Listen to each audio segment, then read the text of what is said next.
अस्सलामुअलैकुम दोस्तों, आज मैंने YB125Z यामा मोटरसाइकिल लिया है DX।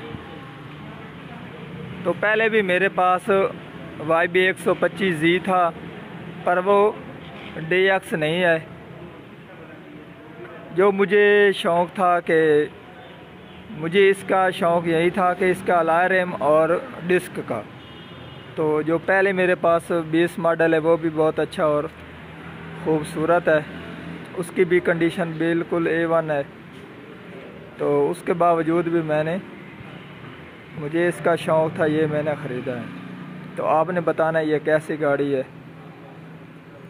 और 20 मॉडल मेरे पास है, अगर किसी ने लेना हो तो वो ले भी सकता है, वो मैंने सेल कर देना है। ठीक है, ये मैंने DX लिया है, इसलिए मैं 20 मॉडल को सेल कर रहा हूँ। और मैं आपको 20 मॉडल भी दिखा देता हूँ। ये आप देख सकते हैं, ये 20 मॉडल है, बिल्कुल फ्रेश है। अगर कोई दोस्त लेना चाहे तो ले भी सकता है।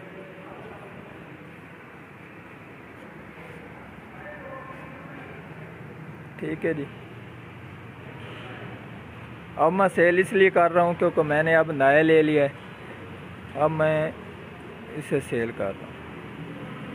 तो आज की थी हमारी ये वाली वीडियो। अगर पसंद आई हो तो लाइक कीजिए और ज़्यादा से ज़्यादा दोस्तों को शेयर कीजिए। अल्लाह हाफिज़।